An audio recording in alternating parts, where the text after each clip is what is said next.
I'm Elle Osili-Wood. I'm a video game presenter and voice actor. So being a presenter means wearing lots of different hats. So obviously the first part is being on screen. They'll all run out and you have to shoot them all. And I was like, thank you for telling me that. Now, if you know me, I'm a big Marvel nerd. Here's how you can get your hands on a very special prize, and this is the Only on PlayStation collection. I also do lots of kind of live stage work, so I host esports events. It's been a massive year, and frankly, I can't wait to get started. In general, in the games industry, to be a presenter, you also need to be able to write, you also need to be able to shoot, you also need to be able to edit. I'm part of PlayStation Access, which is the YouTube channel of PlayStation UK, and for that, I have to do all of those things. And of course, if we're starting with League of Legends, then we need our legendary casters. I often get asked kind of what's my proudest moment. I think when you're on screen, people, think that there'll be one thing that was kind of the pinnacle for you. And it's obviously joining PlayStation was huge for me. It's the console that literally got me into gaming. But for me, just my journey is what I'm most proud of. I'm somebody who, as a child, was incredibly shy. I'm still somebody who's very anxious in social situations. I think just looking at the journey that I've taken, I'm just really proud of the body of work that I've amassed. I don't know if you can hear me. I can hear you, yes. Oh, awesome. All right. Hi, everyone. Welcome to Ensemble Salon. We're going out with a huge bang today with an amazing person. I'm Nida. I'm a UX designer. But today we're speaking with Elle. So hi, Elle. We can just go straight into it actually today. So can you tell us more about yourself and what types of roles do you have? Because I've seen that you work in games, but also you work across a bunch of different sectors. So it'd be great to hear more about that. Yes, so I guess I consider myself an arts journalist, which is something that I've tried to really focus on in the last year. So essentially that involves presenting and writing, a bit of producing, that kind of thing. But fundamentally, one of the reasons I say arts is because people often call me an arts and games journalist, which obviously is something I'm not thrilled about. So I'd call myself kind of an arts presenter and journalist. And in practice, that means a range of hosting. So primarily, I do a lot of presenting work. So I present for people like BAFTA and the BBC, and then also games companies. So people like Ubisoft and Pokemon and PlayStation. I've presented content for them. And then I also write. So I've written a couple of documentaries in the last year, which went out on the BBC, and then producing. So I think one of the sides people don't see of this job is a lot of producing. And then kind of as someone who works in the games industry, I do other kind of more advocacy type roles. So I do some consultancy for non-endemic brands about the gaming space and how to work within it authentically. I'm also on the BAFTA Games Committee. So I kind of work on that side again, pushing the prominence of games as an art form and as something to be respected as a cultural craft. And so then kind of bits like that and a little bit of voice acting, which I think we're going to touch on later. So lots of bits and pieces, but I enjoy it. It's varied. How comes you chose to go down that path, right? Because traditionally a lot of people just pick one job and that's the direction that they want to specialize in. So what was it about trying out all these different things that excites you? I think, first of all, just choosing one job is a luxury that our generation doesn't perhaps get to have anymore. But I think one of the things is that journalism is a job that just involves lots of roles, particularly, I think, within the games industry. I think that the games industry has a very different definition of what journalist means within it. And I think you're often hired as a journalist and you're expected to be able to edit and present and produce and write and edit other people's work and do research. And so it ends up being a much broader role than perhaps some of the more specialised journalism roles we see in other industries. I know when I was a broadcast journalist, which is where I started out at the BBC as a political broadcast journalist, my role was a lot more focused. I obviously had to be able to edit, but within one very specific remit, which was, make something that can go out on the news tonight. And I had to be able to report and things like that. But, there was not such a huge element. There was not so many elements to the role. So I think that it's something that's kind of a bit of a necessity. And then I think for me, I'm someone who I really love, as I kind of mentioned, I love my role being really varied. I like doing lots of different things, lots of different income streams also, which is very helpful. But I think it's, this is a really fun industry. I think in general, working within games and entertainment, it means that there's loads of really wonderful opportunities that if you're somebody who grew up loving games, you know, it can kind of blow your mind, the things that you can get involved with that you never would have thought would have been possible when you were a kid. So, you know, I think it's more that I just say yes to a lot of opportunities. I don't think I necessarily seek out lots of different types of work. I think, you know, they've kind of come my way, and I just like to really take advantage of any opportunity that comes my way, definitely. So what does your day-to-day look like? Like, is it then different if you're working on a games project versus another type of arts project? Yeah, definitely. So I think my day-to-day is hectic is where I'd start off, but it's actually been really different since lockdown, obviously. In a strange way, I'm actually a lot busier now, I think, because when you're a host, when you're a presenter, there's a lot of production usually around what you're doing. So, you know, it's saying like 2019, I spent, you know, a huge amount of the year traveling. I spent a lot of the year abroad. I spent a lot of very long days on set that require me to, you know, travel across the country and then, you know, spend 12 hours on a set and then drive back. And so because that's been, a lot of that kind of logistical side has been cut out, it's meant that I fit more in my day. So whereas I might have hosted one project on one day, or perhaps one project in a week, you know, I can now fit several projects into a day because quite often I'm doing them from home. So I think my days have started to look a lot busier. Particularly, I have a home studio, which, like, fortunately, I put in genuinely a couple of months before the pandemic happened. I was like, I'm really going to upgrade all my home stuff. I'm going to, you know, I've got an auto cue, I've got a full camera setup, I have a voiceover studio, that kind of thing. So that really paid for itself, I have to say. I'm pretty happy about that.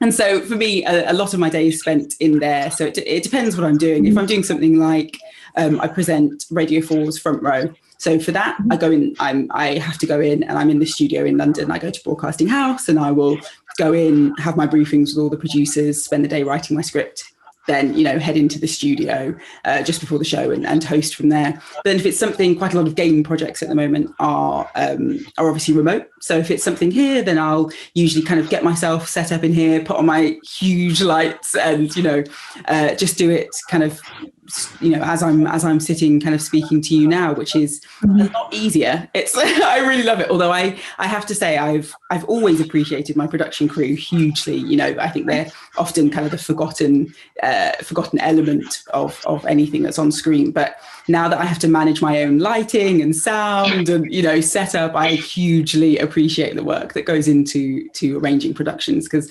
I don't love that side so much. It's a bit nerve-wracking. But yeah, so that's kind of, you know, it depends what I'm doing. And then if I'm doing consultancy, again, previously it would have been going in somewhere, giving a presentation, you know, turning up with my laptop and slides, and now it will again just be a Zoom call. So at the moment my day looks like generally a lot of Zoom calls, but yeah, previously it would have been quite a bit more varied depending on what I was doing. And even in the last year, I've been lucky enough to work on some really great kind of COVID safe productions. In general, production has had some really strict guidelines, so I was able to work on a couple of things last year, like training to be a Viking with Ubisoft and traveling around the UK on a Pokemon bus, which was very, very fun. So there's a lot of days that can, you know, perhaps look a little bit boring, or you wouldn't imagine is how a presenter's life would look. And then there are some that are exactly how you'd imagine my life are, and those are the best days, definitely.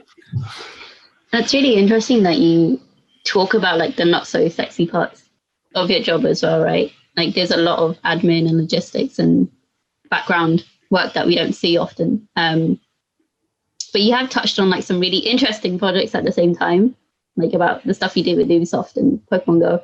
Are there any like particular projects that like you're proud of, or you feel like you learned something new and changed to, and that will stick with you for a long time?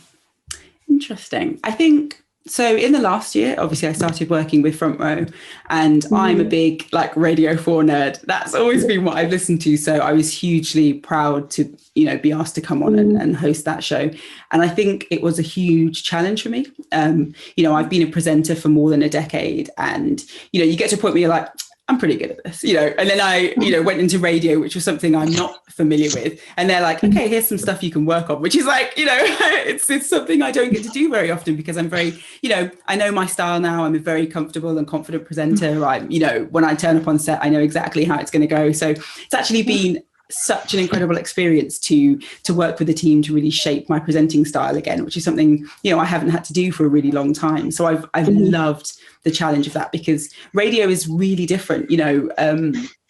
Television and kind of on-screen work is really big. You need lots of energy. Your words are competing with what the viewers can see on screen, that kind of thing. So it's often about being really big and really energetic and really fun, particularly in the games industry. That's what they want. It's all high energy. And then if you go into Radio 4 and you're incredibly high energy, people just switch their radio off. So it's about being, a lot more intimate and treating it as more of a kind of cerebral connection. There's something about radio that's like having a conversation in a way that being on screen isn't so much. And so kind of learning that has been really exciting. And then I think also early on in 2020, I was able to create a documentary for the BBC around the good that video games can do. And that was something that, for me, when I started out at the BBC, I've told this story before, but I asked to cover games, which they did let me do, I will say.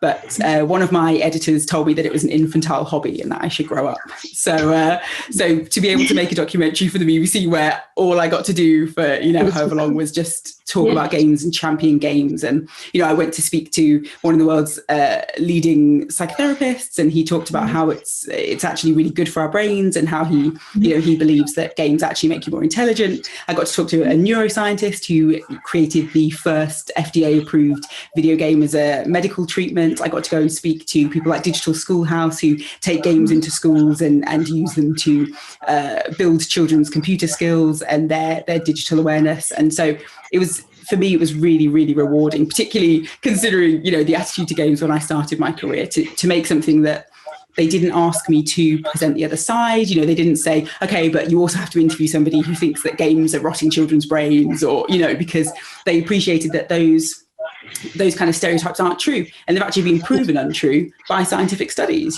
So it's for me, that was a really exciting and positive project to work on. Plus, I learned a really great fact that there's a study people quote a lot, which supposedly claims that video games make people violent, and it turns out that the way they decided that was after they got you to play some video games. And then afterwards, they had you make a sandwich for one of the staff running the study. And if you put hot sauce on the sandwich, you were deemed as being more violent. So that was like a pretty fun thing to debunk, because it made me realize just how ridiculous some of these studies are. And then there were really great gold standard, completely peer-reviewed studies that show huge benefits for games. So it was really exciting to be able to make something like that and put that out on the BBC. So yeah, that was something I was really, really proud of. And then I think just fun stuff from the last year as well has been really exciting. Like I said, kind of, driving around on a Pokemon bus and throwing axes. And I played Kaplunk with a raven for a very intelligent raven, actually, for Ubisoft. And I think just still getting out and making fun content like that was just designed to kind of lift people's spirits in a difficult year. I think I was, really proud of that, and had a great time doing it. And it was really fun. And the team we worked with was really wonderful. So I think those are kind of some of the things I've really enjoyed. It's so broad and varied, which is like a common pattern we're seeing now in what you're saying. Oh God, my mind's gone blank again. Oh no. Because I'm just thinking about those studies. It's really interesting, like the hot sauce example, right? Because it's like, what if someone just really likes hot sauce, for example? That I like could be hot a sauce. thing, and it's not making you violent. It'd be really interesting, actually, to know more about your process, I think, because you're talking about you go out and speak to different types of people, different backgrounds. But in other projects, you're like the face of the project and things like that. So how much time do you spend like preparing or doing research, for example? And how much do you just learn whilst you're actually filming and writing things? Interesting. So it depends on the project. So I think, as I was saying earlier, at this point now, generally, if it's kind of a straight presenter production where I'm just going to turn up and host it, there'll be a tiny bit of prep. So, if it's going to have names in it, I'll want pronunciations of names, and I'll want to read through the script and tweak it so it's in, my voice. I don't want to trip up if it's on an auto cue, or perhaps, if it's a script I have to learn, then I'll need to do that. But in general, I'm kind of at a stage in my career where I can just turn up to set now. There doesn't need to be a huge amount of prep for that. And then if it's something more journalistic, then then there'll be a huge amount of prep. So for something like the documentary I was just talking about, there was a lot of finding the right voices for that, thinking who would best represent the message I was trying to put across. Trying to track them down is always a fun one, particularly, some people, even if they're, big supporters of games, sometimes one of the things I discovered is that even, say, scientists who have, scientists and kind of psychologists, people like that, who have studied games, they often worry about the impact it has on their career, which is something, one of them discussed with me, that they were told for years, don't say video games, come up with euphemisms for video games. So sometimes actually the people who are doing the really interesting work that you want to talk to, they don't want to be associated with a video game documentary or, a video games news piece, because they're trying to do that work quietly so that, people take it seriously, because they worry they won't be taken seriously. So sometimes it's convincing people, as a journalist, that they can trust me, that I'm the right person to tell their story and the right person who can treat it in a way that it will be respectful and it won't be, kind of brash, mishandled games journalism by somebody who doesn't understand the industry. So there's kind of a lot of that. And then I spend a lot of time writing. So that's one of the kind of biggest parts of my job, is a lot of scripting. So I recently co-wrote another documentary called Special Characters, which is part of the Inside Games series, a special feature-length episode, which has just gone out on iPlayer. So please feel free to go and check that out. And that was looking at the history of video game characters through our relationship with them, and kind of expanding on the theory we had that, it's the thing that makes games so special is our relationship with the characters, and that we can experience games and develop these relationships with characters in a way that we can't do with film, we can't do with television. And that's why games feel so incredibly personal. And that there's just a huge amount of research to do, because obviously there's an enormous wealth of characters who are, important or, personally relevant. And so it was trying to fit all that into half an hour, because it was so difficult to do. But yeah, so there's kind of a lot of writing. I do a lot of scripting that I think people, you don't realize often when you see people on screen, you don't realize they wrote their own script. So I spend a lot of time doing that. So, it's the prep time really, again, it's, something I guess I've said a lot, it varies, but it really does, because, it depends which of my skills I'm using for the particular role. Are there any tasks out of those that you enjoy more than others, and is there a reason that you like? I think it depends. It depends who I am that day as to which one I enjoy the most. There are days where I'm like, why am I writing? I hate writing. I think everybody has those, but for me, it really depends. Actually, some days I think there's nothing quite like the feeling of live work. So when you do live work, there's like a real kind of buzz to it and energy to it, and you come out with like endorphins. It's like going for a run or working out or something. You really come out kind of buzzing from a live job, because it's it's a lot of responsibility. You have to, when you're hosting something, particularly I do a lot of kind of big multicam shows with multiple guests, where I'm also dealing with kind of gameplay or competition elements. And then I've got to remember advertisements or perfectly worded lines that I can't mess up because they've been approved by 8 different PR departments. And then I've got to throw to this, and then, that kind of thing. And I'm working to timings as well. So that, when you come out of something like that, it is just the best feeling. You feel, really invincible. So I love those. Plus, again, in particular, the games production work I do is incredibly fun. I worked with O2 last year, did some consultancy for them because they're, interested in working within the game space. And we ended up coming up with a game show where we had James Buckley from The Inbetweeners and Chris Stark from Radio 1 pitted against each other, and they had a team of influencers, and they had to play across a variety of games to see who would be crowned the ultimate champion. And that was just one of the most fun days I've ever had at work. It was just hysterical, everybody laughing, really wonderful crew. We filmed it at the Belong Arena in London, and it was so much fun. It was just one of those days where you just think, I'm so lucky to do this. If you love games, getting to just play games and talk about games and be really silly with games is just, it's like a dream come true. So there's nothing like that. But then sometimes it's really fun to be a bit more serious and dive into something and perhaps be a bit more intellectual about games than, we've been at the start of my career. Lots of games coverage was really simplistic in kind of my arena, which is a bit more mainstream. And it was a bit basic, and it would always start off with, some line that was like, do you know so many people play video games these days? And it's, whereas it's a bit fun, a bit more fun now to be able to do a bit more of a deep dive into games and come up with more interesting angles and have pieces that explore games in the same way that we've been able to explore film and television and literature for years. So there are days when I've totally got my writing hat on and I totally love it and I can, write thousands. But so it definitely depends on the mood I'm in. But I would say probably if I had to, the presenting is my favorite element. But ask me again tomorrow. Excuse me. You mentioned like you're getting more involved in like the intellectual side of games, so you can spend more time thinking about them. We've seen that you've actually gotten involved in voice acting for quite a few games, like Yes or Grace and Paradise Killer. Can you tell us more about how you even got into it and what your experience has been like with it so far? So voiceover is something I've done for a really long time. So pretty much since I started out, I've been voice acting and I did my first game a very long time ago, I think probably maybe 8 or 9 years ago, and then just never really did it again, didn't really think about it. It was quite different to the voice acting I'd done before. It's a little more, or at least it used to be a lot more disjointed. You didn't work with the people you were talking to, so I wasn't necessarily thrilled at the results because you all recorded separately, and so it didn't the finished result I felt didn't reflect the kind of the standard of work that I wanted to make.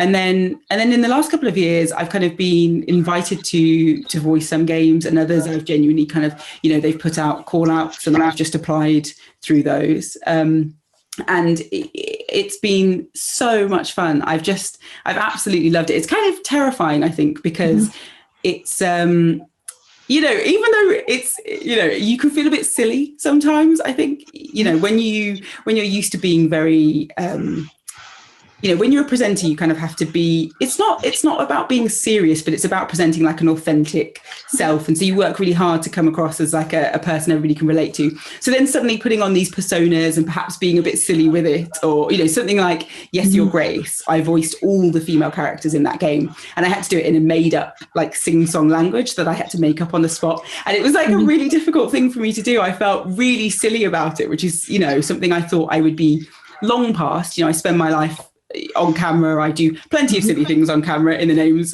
of video games. But yeah, it was another new challenge, I think, for me in the last couple of years to really push past that feeling of not wanting to be really earnest about something in front of somebody and try really hard and then be like, oh, maybe just one more take. So yeah, I really enjoyed it though. And then there's something, it feels absolutely bonkers to play a game and hear yourself in it. There's something about that that's like just so exciting and so unreal. So it's something, you can't really talk about it, but I've got a couple more games that should be coming out in the next year, 18 months. And it's something I just love to do. So yeah, if you're making a game, totally hit me up because it's something I love to do. Do you have any tips for people who are interested in the voice acting side of things? Because we don't really hear much about it often. So I'd say, first of all, it can't be your only thing. This is the main problem, is that nobody makes a living from voice acting in games. There's a very select group of people that can do that. There's literally like 3 of them. You're probably not going to be one of them. So you need to focus on kind of voice acting in general, which is easier to get into than you think. So, you need to start off with, you kind of need acting lessons. That's something you need to try out. There's lots of places where you can find them for free. There's lots of YouTube channels that will give you great acting exercises. I always recommend the Actors Centre. They have really great voice acting courses in particular. But you have to remember that people often confuse voice acting with voiceover work. And so they think, okay, you just turn up and use your voice. And it's not that. You're acting, so they'll want a different voice, or, they'll want you to speak in a way you're not comfortable with, or that, your voice doesn't naturally work that way. And you have to really think about it. You have to bring a character to life when nobody can see it. So you often, you put all yourself in it, and you're doing big hand movements and facial gestures, and then you remember that nobody will see that, it's just the voice. So it's a really difficult form of acting because there's so little of you in it to sell it. So I think the acting is kind of the really key element to that. And then, you will need good kit. That's the other thing I always say, is that it's not overly expensive to get into. You can find good lower cost mics and things like that. But, if you want to work regularly in voiceover work, you'll most likely need an agent. And for that, you'll need a voice reel. So you need to either pay somebody to make you one, which you can do. You can pay. There's kind of several different prices for that, but in general, good ones start at, about 300. Or you can kind of record it at home, but then you need to know that it's good, because lots of people, you don't realize that your audio at home, which is probably something we've all discovered in this Zoom world, that, you think your audio is good, but actual good audio is, completely silent, no noise. You can't, if you have a room with no carpet on the floor, your voice is going to sound really bouncy. If you people like to put duvets over their heads, but they don't realize that sometimes that makes you sound really muffled and really close. And so it's, if you are going to record your voice reel yourself at home, you probably need quite good kit to do something that will actually have an agent listen to you. But, I do think it's something that anybody can break into. And as we have, more and more games, as games become more mainstream and we have more actors interested in working within games, it just means, there's going to be more and more roles. So it's definitely something that if you're interested in, there are some really great grassroots options to kind of find your feet. And then there are also websites where you can sign up for projects that are unpaid, which normally I don't advocate for, but these are, you can find projects where everybody's unpaid, where they're kind of passion project, games. And so only ever work for free if nobody else is being paid, I would say. But if you're looking to kind of find your feet, you really have zero experience, that's a good place to go and start and perhaps get a few little credits or just, practice auditioning, that kind of thing. So, that's often a good place to start if you really have kind of no experience, you're not sure about your mic, that kind of thing. But, once you've done that, no more working for free, please. That's a good tip. Yeah. Make sure you're paid. Definitely. So you've given some tips on like how to get started. It'd be good to learn more about how did you get started in the industry? Like, did you always know you wanted to work in games, or did you fall into it? Good to know. No, I definitely didn't know that I wanted. I guess I never thought about it. It wasn't something that seemed possible. People didn't really cover games.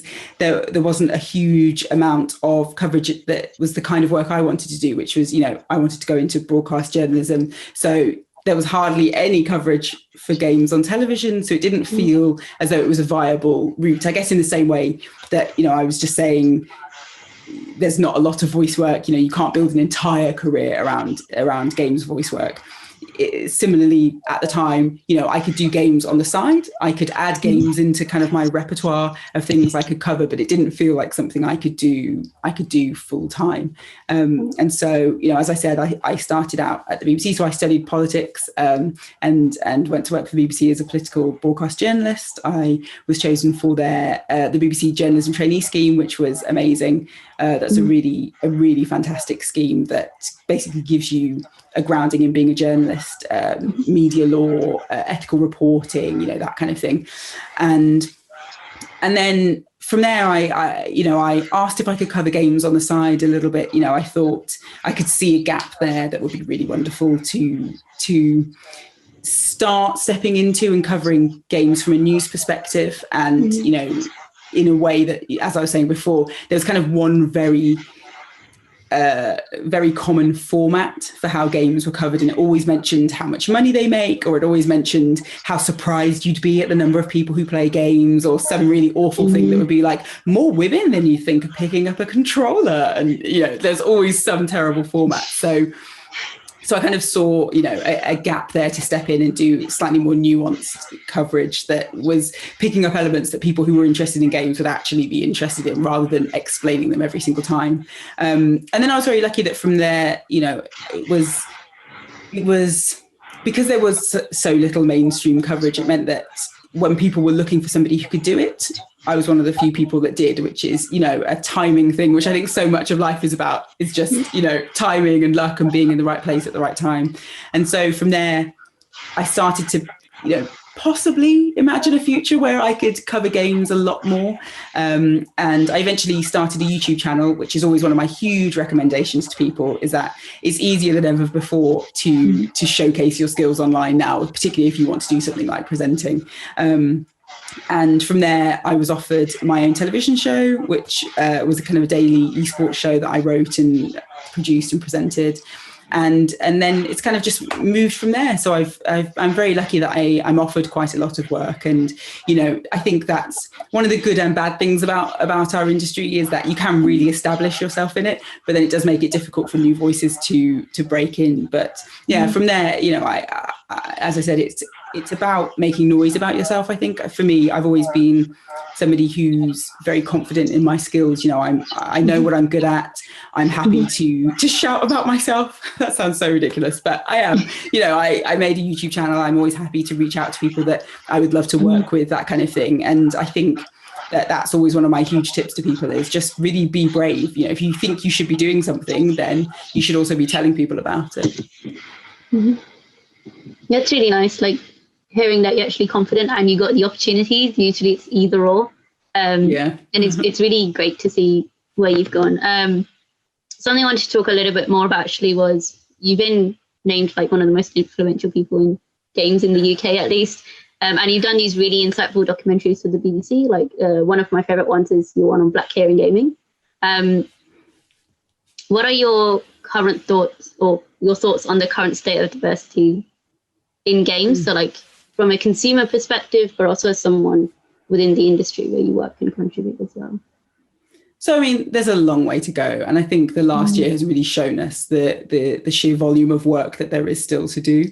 For me, one of the reasons I wanted to make the black hair in games video was that, as somebody who has like 4C afro hair, this is not my real hair, this is extensions. And I've often, I've had my hair this way for a long time because that's what people wanted to see on screen. And I found that was much worse in games. That games is, I think, quite a long way behind other industries in terms of at least on screen diversity, and, largely because we have hugely toxic elements to our industry. And whilst they are, I think, a small element, they're a very vocal element. And so I think in the last decade that I've worked in games, we've spent a really long time trying to appease those audiences because they were the loudest. And somebody wrote a really great tweet a couple of years ago, where they said that one of the problems is that anything that's not a white male now is considered political. So if there's, a woman leading a game, then that's a political choice. They're like, keep politics out of games. I don't want your agenda here. And you suddenly start to realize how ridiculous that is. I saw when they were introducing new skin colors in The Sims, somebody was like, yeah, fine. Okay, I accept people want to play as different skin colors, but I just want to enjoy a game where I don't have to have politics shoved down my throat. And I just thought, can you hear yourself? Do you understand how ridiculous that sounds? And I think for me, one of the biggest problems is not that the industry isn't diverse and not that we're not welcoming to people, because I actually think the games industry is incredibly easy to get into. I think that it's, that sounds ridiculous, but it genuinely is. It's a really welcoming industry. There are lots of entry-level routes to it in many different sectors. I'm not going to say it's got the best retention rate, because it doesn't, but it is an industry that lots of people start working out in, and in 2 or 3 years, their progression is much, much faster than any other industry. But the problem is that we can't keep people here because we pander to audiences that are just absolutely unacceptable, that are, Nazi level, spewing Nazi level hatred. And it's so confusing to me because we just don't do enough about it. I think we need to see media outlets, media platforms, game studios taking a much harder line on this, because the problem is that, it's not that women don't want to join this industry. It's not that Black people don't want to join this industry. It's not that, people of color don't want to join this industry. It's that they get here and they are harassed, victimized to the point of being scared for their lives. They are doxxed, they have their details put out on the internet. We've just seen, in the last couple of weeks, a figure who I won't name, but having, being swatted, which is, I think, absolutely terrifying. And then it just, gets forgotten about. A couple of weeks later, it'll happen again to somebody else, and people will be angry on Twitter for like 10 minutes. And we're not hardline enough on the things that force people out of our industry and make it, such an unwelcoming space, because everybody loves games. For me, I grew up never knowing that people thought girls didn't play games. My mum played games, my sisters played games, my cousins played games. My male cousins, were incredibly welcoming and just, decided to teach me how to play Street Fighter or to like subject me to Silent Hill when I was way too young for it, but never,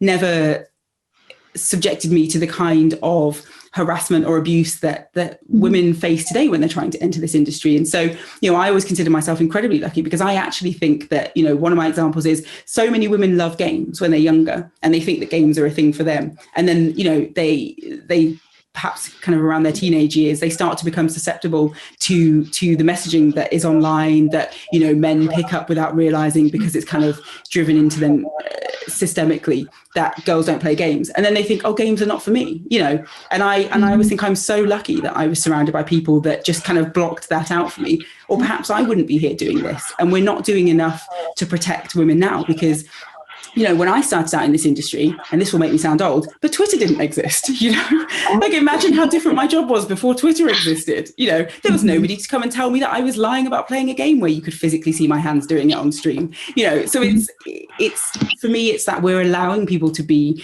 driven out of the industry. And,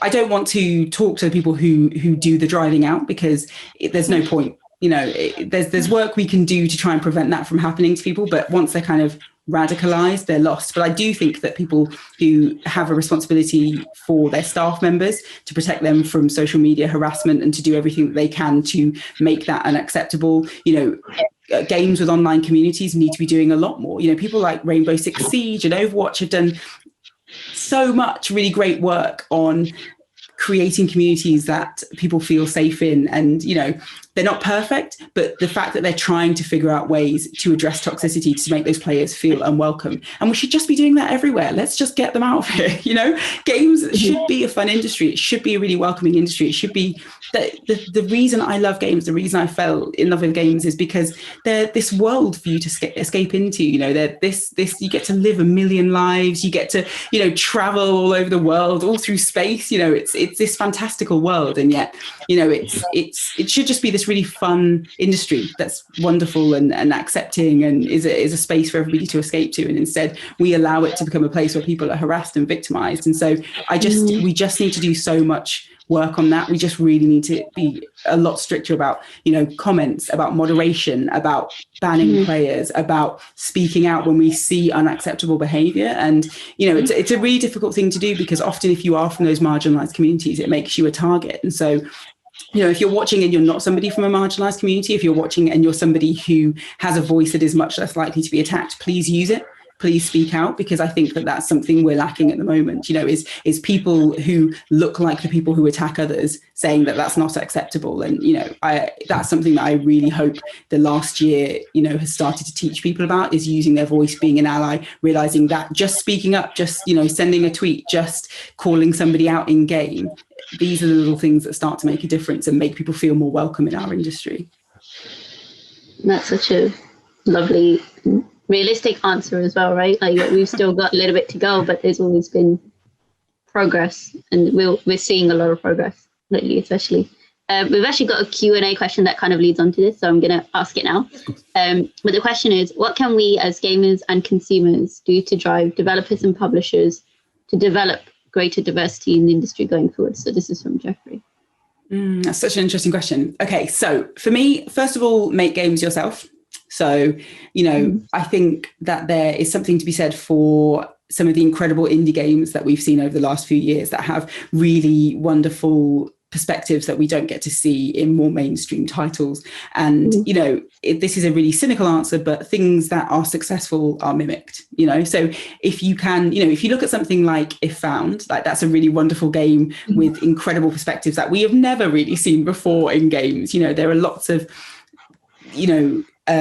smaller titles who are doing and telling really incredible stories. And the more we have people creating little works like that get picked up, that get people excited in a way that big game companies haven't seen people be excited in that way before, when they really sense that personal connection. This sounds really, cynical, but from a business perspective, they'll want that. They'll want to kind of mimic that. So not only go out and try and make your own games, which I know just sounds like a huge, just make a game. Like it's just, but even tiny things, bitsy games, or something in dreams, which is incredibly easy to pick up and build in, and you can make little narratives. And I think more than ever, people will discover them. So definitely, if you've got a story that you think should be told, if you've got a perspective that you'd love to see in games, then go out and try your best to tell that story. And then similarly, support it when people do tell those stories. So, nominate them for awards if you can, talk about them on social media, share why you love them, make a YouTube video that, sings their praises. Because again, boring business perspective, but the more they see people making a noise about stories that don't look like the stories we've heard a million times before, and protagonists that don't look like every protagonist we've had for 30 years, they will want to do things that feel different, and they'll feel like a safer choice. Because fundamentally, we're reaching this huge kind of chasm in games where there are games that are really super low budget, and we're having smaller games than ever before, made by single people for no money, and they're absolutely incredible. But then we've got these huge, enormous monster games that can sink a whole company if they go wrong. And this is where things get risk averse, because why would you do a story that is going to upset people and is going to bring the normal Twitter trolls out whinging because they had to look, God forbid, on the face of a woman during a game? And so, for them, it feels like a safer choice to just not do that. Or, put a woman in, but you can also still play as a man. Or, you can pick a skin color, but most of them are still white. So for them, it's so often a business decision. And, that's not to say there's not huge unconscious bias. There's not huge systemic issues that stop these stories from being told and stop diverse voices being heard. But, a lot of it comes down to what feels safe for them. So we need to be making noise about the kind of stories we want to hear. As I was saying before, it's kind of drowning out that small minority who pop up and whinge about everything because, they just need one type of game and they couldn't possibly play anything else. So it's, we need to kind of make a lot of noise about the games that we love and the stories we want to hear, and celebrate them when we find them. And then also just send polite feedback. I think these days polite feedback is so rare that it really stands out. And you can contact a game company. Please don't tweet a developer directly. Please don't find their home address, but go ahead and games companies very frequently call for feedback. I think as an industry, we actually have a much closer connection with our consumers than many other entertainment mediums. And so you can send them feedback and say, you know what, I'd love to have heard this kind of perspective. I'd love to see these narrative themes in a game. Have you ever considered doing this? Unless your idea is really great, in which case, make it yourself. Seriously, don't give your IP to somebody else. But, so it's, for me, it's a lot of using your voice where you can, making noise to support the kind of stories you want to hear, and just telling people what you want, using social media in a way that we don't see people do enough of, which is just to share praise for things and to lavish love on wonderful stories and incredible creators who are kind of braving a sometimes difficult industry to develop these kind of diverse stories and themes. Yeah, no, I literally agree with your last point, which is like, as a developer, I really appreciate when people reach out to the company, because then it also feels like your hard work didn't go to waste. Like, people do value the work that you do, and games do mean something to people and they can connect with them, which is really nice. You mentioned points about like serious topics and generally about like toxicity within the industry and within the consumer space as well. So mental health is a huge topic, right? And it's a very loaded topic and a serious topic. And we're seeing more and more discussion around it lately. I've seen that you do work with Safe in Our World. Could you talk a little bit more about that, and what is like the mission? Yeah, so Safe in Our World is absolutely fantastic. So for me, I was, they asked me to come on board and I was absolutely thrilled to. And I definitely don't do the hard work that organization does. I'm there to be somebody that can help bring attention to it and, in events like this, talk about it. But, their mission is to make people feel safe in our world. So not just from a kind of player perspective, but also in office and studios, within the industry as a worker to build kind of better working practices, to build better management of mental health, because we are an industry that hugely struggles with that. I think it was the UK census that found we're a much more anxious and depressed industry than other industries in the UK, which I think just colloquially, it feels like, I think we do have really serious struggles with mental health. And I also think it's partly because we're an industry that isn't taken seriously. People think, oh, it's games, it's so fun. It's, they don't think of it as a serious job. Everybody's got a story about, trying to tell their mum that it's a real job. I'm not just playing games all day, So I think that people tend to overwork in our industry. We have a real problem with, not just the obvious things like crunch, which, is such a systemic problem and is a huge contributing factor to the fact that we have high turnover, that we have such poor retention because people burn out so terribly. But I actually think in all the different sectors of the games industry, including, games media, people just overwork. I did last year, I was working 80-hour weeks. And by the time I got to the end of the year, I was, completely destroyed. And you just don't realize that you're doing it. It's one of those things I think a lot of people come out and say, we all shouldn't work so hard, but you forget to apply it to yourself because it feels like an industry where you're so lucky to be here. I think everybody that works in games has this sense of, well, I'm so lucky to be here. So many people would love to do this job. So many people want to do what I do. So you say yes to everything. You never turn anything down. You work excessively hard to kind of prove your place there. And I think that's a really common problem. There's a huge amount of imposter syndrome in our industry and people just overwork to kind of, prove to themselves that they deserve to be there. And so I think that for me is something that I'm really trying to work on this year is saying no to things, is scheduling in proper time off for myself, which isn't me playing a game and then thinking, oh, I could probably make a little bit of content out of this, or, which then turns into something else. We're a really terrible industry for that, I think. And so Safe in Our World does really great work around kind of addressing some of those systemic problems and some of the kind of poor mental health structures that we've built for ourselves in this industry. And they provide things, one of the things they were working on was training for kind of community managers and people like that to deal with some of the toxicity they face, because obviously that's another huge issue, is the people who have to be on the front line facing some of the worst elements of our industry. And so, like I said, I'm not the one doing the hard work. It's all credit to them, but, please do check them out if you're interested in, how you can better implement mental health practices into your organization, or if you're a player and you're looking for more resources, because there's actually a huge amount of help out there. And I don't think we realize that. There's actually, not perhaps at a governmental level, but in our industry, there are lots and lots of different ways to seek out mental health support, and also to just, wherever possible, be open about it. It's not something, I really struggle with that. I really struggle with being open about it, particularly because I'm somebody that's on screen, and it feels like a strange thing to ever say, oh, I'm having a really terrible day. If, a bit later you've got to be on screen, it feels disingenuous that you'll later turn up being like, hi, how's everybody? So it's definitely a thing I struggle with personally. But, I do think as an industry, we're actually very open about mental health, or we're starting to be a lot more open about mental health. And that's, for me personally, been very rewarding, because there are days where you just think, oh, why am I like this? You're having a really terrible day and maybe something really good happened and you're having a bad time, and then you just see other people and I'm like, oh, it's fine. It's not just me, it's the human condition. So so I think there's actually, we're getting a lot better, but there's still, unfortunately, as with many of the answers tonight, there's still quite a long way to go. I'm glad there's a lot of work being done around mental health, and I think it's going to improve our industry over the long run as well if we start focusing on it now. So we have a good Q&A question that I actually had as well, so I'm going to ask it. It's from Harrison. So it's, what has been your experience working with BAFTA this year so far? And can you tell us anything or not? Oh, interesting. So, I mean, not very much about the awards, apart from they're going to be incredible. Tune in March 25th. Like, I expect to see you all there.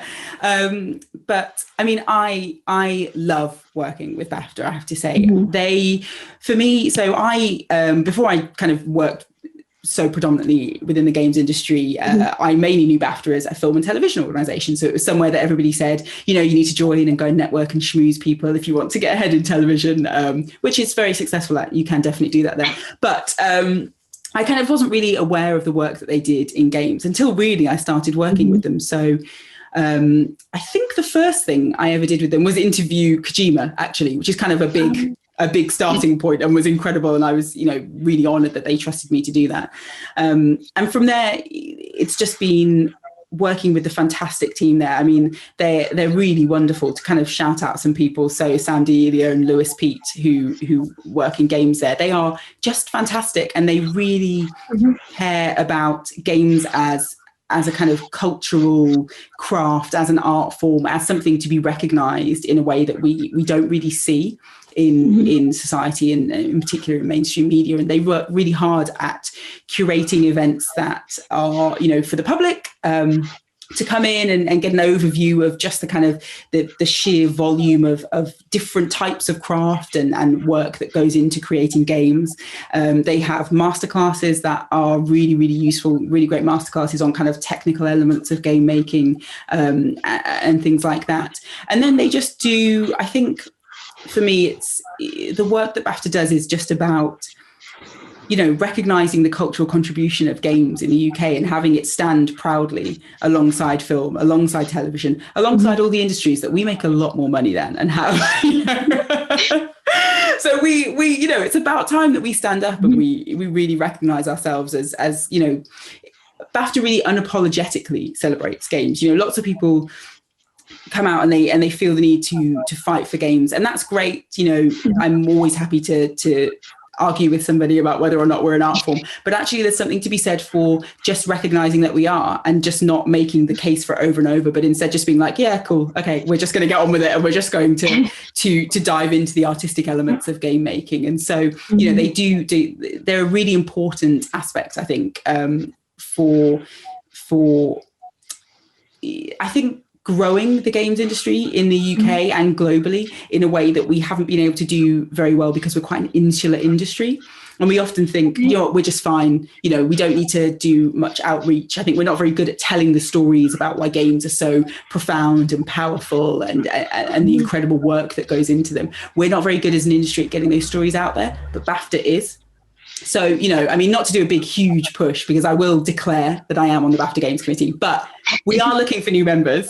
Do come and join. You know, you get to have a say in some of the changes that BAFTA's making as well. We've had a big review where we look at, you know, what BAFTA offers to the games industry, and there's been loads of really helpful feedback, but always room for more about what you'd love to see from BAFTA, what would make it useful to you. And I just think, you know, there's so much more growth there. You know, BAFTA could be this really key element in establishing games as something that people look to as you know, incredible craft. And so, yeah, please come and join BAFTA if you can. Please send feedback if you want to, and please come to the events, because people often don't know that they are just available to everybody, not just BAFTA members. So go and join at BAFTA Games on Twitter, and keep an eye on when we've got events coming up. We've got some really good ones before the awards, which, you know, again, I'm just going to say, they're going to be incredible. Tune in.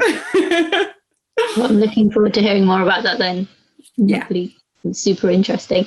Just to round things up, can you tell people how they can find out more about where to find you online, and how they can, like, if they have any questions, where they can contact you?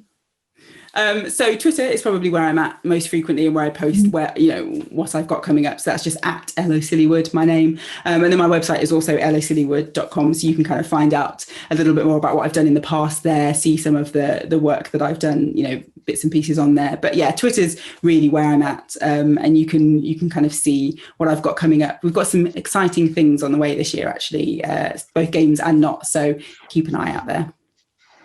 Thank you. I hope you're taking lots of big breaks as well, because you sound very busy. Great. Thank you so much, everyone, for joining us today. We got one new message. All right. Yeah, someone just said thank you for sharing your insights with us. Yeah, thanks, everyone, for joining us today. Feel free to contact either of us. And thank you, London Games Festival, for hosting this today. Thank you. Absolutely. Thank you so much.